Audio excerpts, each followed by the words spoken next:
all have something to watch this afternoon as we watch this, the new, or recently returned, I should say, Olympic women's event, the women's 4. Lane 1, Poland. Lane 2, China. Lane 3, USA 2. Lane 4, Australia. Lane 5, Denmark. And Lane 6, USA 1.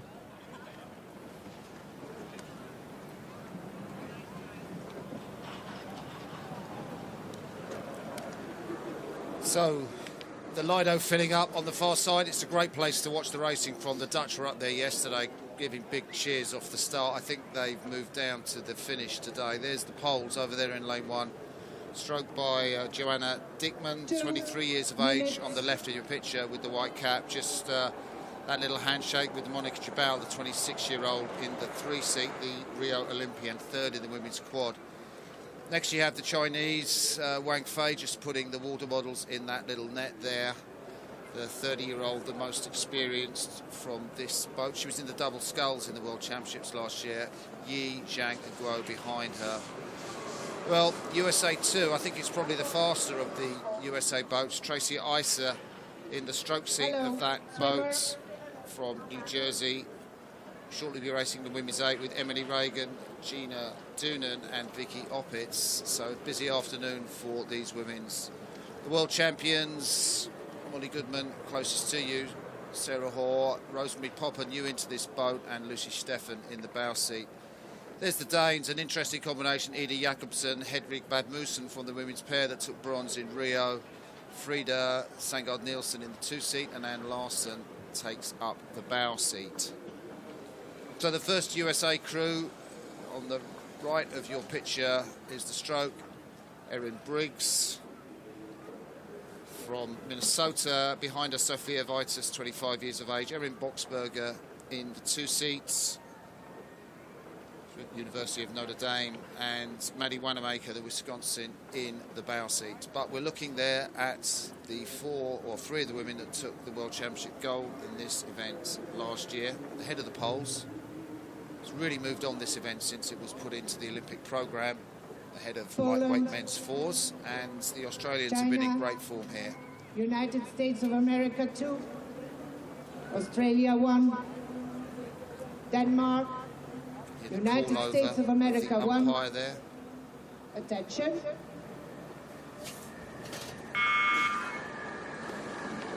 Nice, easy start from all crews. Just no fuss over that first stroke. Get the boat moving and then get into your pace.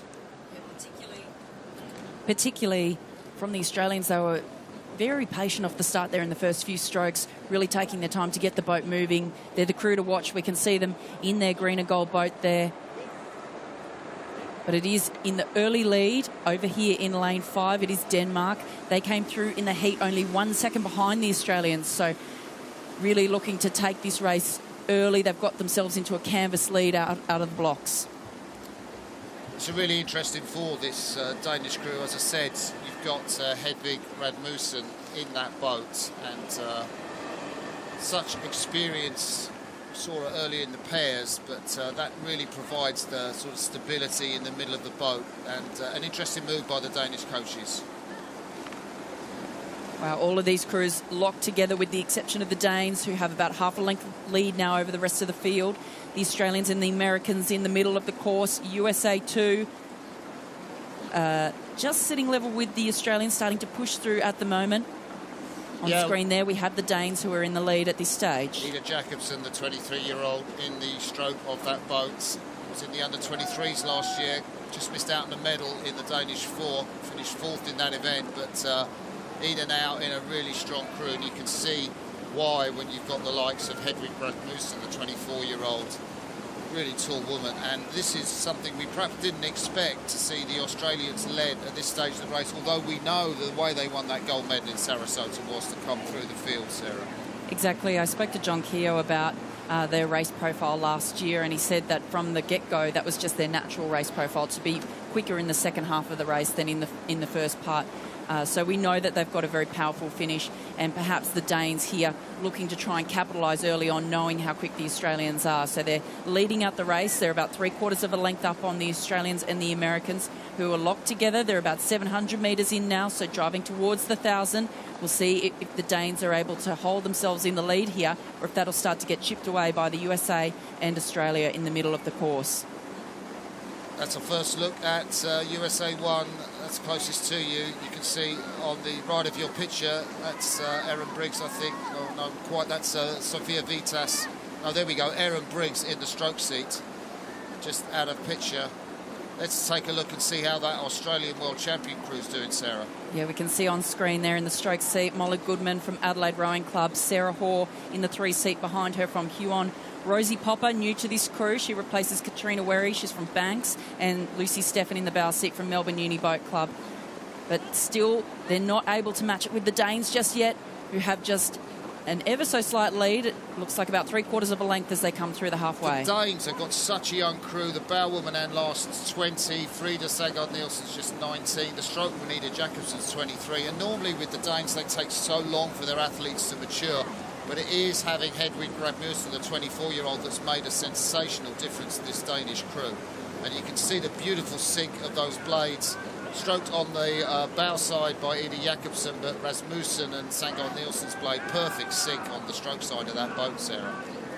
Yeah, this is impressive from the Danes. I mean, when I came through, when I was rowing, we always used to compete against good Danish pairs, but we haven't seen a lot in Danish women's sweep rowing for a few years. So this is fantastic to see such a quality crew here from the Danes, and everyone is seeing the opportunity in this new Olympic event since it's rejoined the program for the women's rostrum for the Tokyo 2020 Olympics. So there's everything to fight for in this event. The Australians are world champions, but it is the USA who is really chomping at the bit, sitting on their heels, and USA 1 closest to us on screen. Yeah, you saw a look from Maddie Wanamaker in USA 1, Wisconsin athlete, 23 years of age. Came out of the under-23s last year. They're out of shot at the moment because USA 2, that's them in 3rd position, just creeping up the bows of the Australians. We might get a shot of the USA crew. Going to have to do a really tough afternoon's work. No, we're with the Danes at the moment, the leaders, Ida Jacobsen in the stroke seat. And we can see that Australia are now the fastest moving boat on course. This is what we've been waiting for, their last quarter. We know that they've got the power. The USA is moving with them. Just at the top of your picture, you see USA 2 stroked by Vicky Opitz. And Vicky Opitz, one of those gold medal winning oarsmen from the American Women's 8, back in the programme. See, they're strongly in bronze medal position, USA 2 now ahead of USA 1. And a big move here by the Australians. They're now only 0.6 of a second down off the Danes. The Danes put a lot out there early, but is it too much, too soon? The Australians are starting to wind and they're starting to challenge for the lead. So look at that, on the left of your picture is the Danish crew, still just with a metre lead, but it's the charging Australians. You heard Sarah Cook call it, Stephan Popper, Hoare and Goodman. They are coming now, and I think the Australian bow is just cracking the Danes. What a great move, Sarah. Yeah, decisive move. Here they go, and they're just taking it with each stroke now. The Danes, that was expensive what they did in that first half. I mean, credit to them, they put themselves out there, but they would have known that this was going to come. But here come the Americans, USA 2 in the middle of the course. They're now making contact with the Danes. They're going to fight for the silver, but I think it's the Australians who are going to look to defend that gold medal that they won at the World Cup in Linz a couple of weeks ago. What a great finish. You can see the drive and determination from the Australian stroke woman, Molly Goodman, the South Australian. She knows that she's not done yet in this race. We look to our left, we can see them. There's about 20 strokes left, Molly. You've got to hang on in there. Under pressure from Denmark, the Americans, their second crew, you can see they're charging, but they're not going to catch the Australians. It is the green and gold of Australia coming down to the last 5 strokes of this women's fours regatta. Sarah, took them across the line, girl. Here they come, Australia, looking to defend that gold medal, that World Championship from last year, their gold medal at Linz. They rode at the Henley Regatta a couple of weeks ago, only a week ago, in the Women's 8, taking that. So it's been gold, gold, gold for Australian women's for the last few weeks. The Danes are delighted. They pumped the air. They have the silver. USA 2 taking the bronze. So Sarah Cook, Australian oarswoman extraordinaire, talks her home crew across the finish to a victory in the women's fours. Second place, a great row from this young Danish crew. Tremendous potential in this boat, particularly as it's now in the Olympic programme. And I think we'll get a shot of the USA who took bronze. There they are, USA 2 who took bronze, racing shortly in the women's 8s event.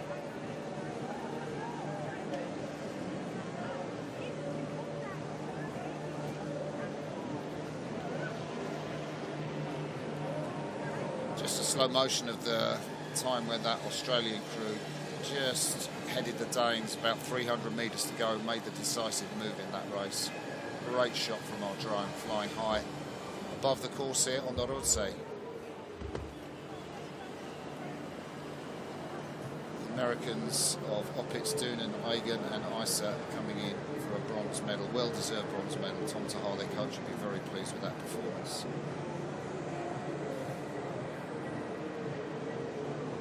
Nice shot of the synced up blades of the Danish crew. No wonder they're out in front.